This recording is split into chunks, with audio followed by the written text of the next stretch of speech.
Hi guys, it's Barbara. Welcome back to my channel. Today we are diving into the world of co-washing. It's a trend that has been buzzing around the curl care community for a while now, and honestly, sometimes for bad reasons. So why do some people love it? Why do some people hate it? Let's find out. Before we dive into the nitty-gritty of all things co-wash and when to co-wash and when to not co-wash and when to definitely co-wash and when to definitely not co-wash, I want to talk about a product that we are featuring on today's video, which is the Curlsmith Curl Conditioning Wash. This size is in this month's Curls Monthly this month, and I'm so excited to have the brand Curlsmith in there in general. Curlsmith is actually the way that I found out about curly hair care.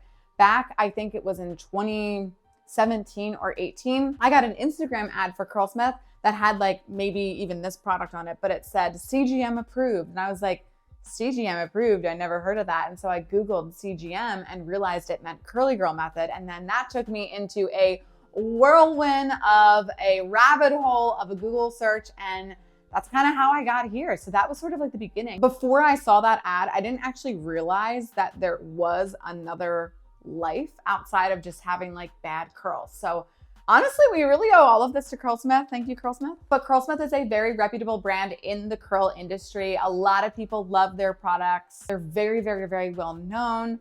And their curl conditioning co-wash is a classic of theirs. So some fast facts about this product. It is a 2-in-1 shampoo and conditioner. Its cleansing complex will melt away dirt while being extremely gentle on your hair and scalp. Inside, there's many growth stimulant ingredients, which I think is cool. And there's also many shine boosting ingredients. It is a protein-free product and very moisturizing. That being said, it's probably going to be best for medium to coarse thickness and lower porosities. I would say maybe like more fine hair, high porosity, want to be careful of co-washing in general. And we'll get into that towards the end of this video. So how do you use this product? You can use this like a regular shampoo. I will link down below my how-to shampoo video. You would use it the exact same way, except for I would not recommend using it twice.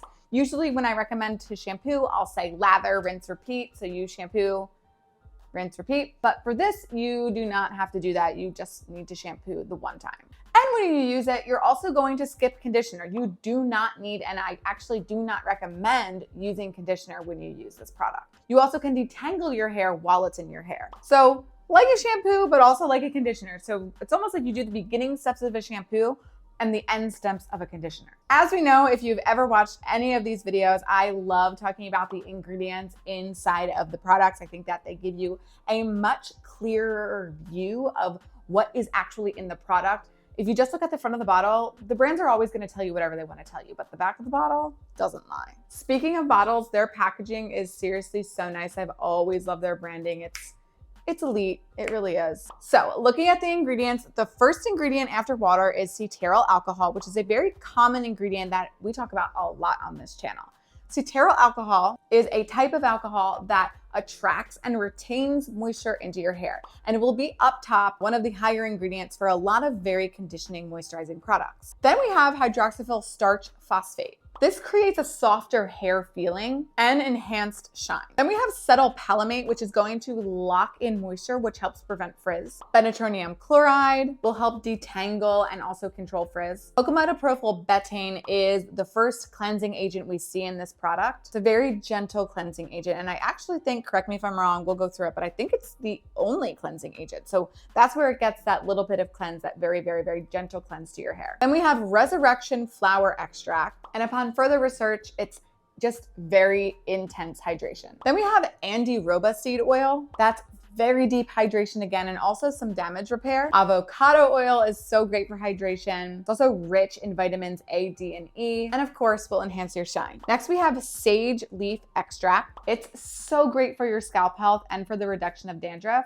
Basil leaf extract adds volume and body and shine to your hair. Black pepper seed extract will stimulate your hair growth. Aloe vera leaf juice is such a great moisturizing agent. So great for your scalp. Same with rosemary. Rosemary is a really great hair growth agent and also so hydrating for your scalp. Sunflower seed oil is going to combat your frizz. Shea butter is one of the most juicy moisturizing agents out there. Again, this product is moisturizing. Coconut oil, also extremely moisturizing and great for your scalp. Glycerin, another great moisturizing agent. We're starting to see a theme here. Guar hydroxyprofil, litrimonium chloride, definitely saying that wrong. That'll help detangle. It also helps with frizz control. Panthenol contains vitamin B5, which is so great for shiny hair. So as you can see, it is definitely a very, very, very moisturizing product. So let's talk about when to use co-wash, when to not use co-wash, why we like it and why we don't like it. So in my opinion, there is a time and place to use co-wash. A lot of people just hate co-wash because of some of the side effects it can give you if you use it incorrectly.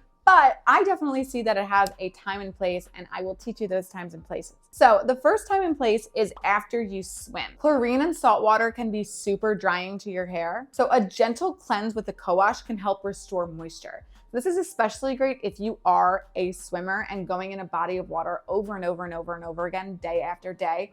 A co-wash is going to be your absolute best friend. But if you are doing that, you are definitely going to want to make sure that you are following up with a clarifying shampoo once every week or once every 2 weeks. Another time you're going to want to use a co-wash is if you're somebody who has to wash their hair daily. If you need to wash your hair every day, a co-wash is a gentler option than a traditional shampoo that might dry your hair out if you're continually washing your hair every day. There are some people who need to wash their hair every day. Maybe if you work in healthcare or like the food service industry and you come home and your hair just smells like food. I understand that. Also, some people just don't like the feeling of their hair if they don't wash it every day. In general, it's definitely better to not wash it every day if you can avoid it. But if you can't avoid it, co-washing is a great time to do it. Another great time to use a co-wash is when your hair is dry. Throughout your wash cycle, there might be days where your hair feels extra dry.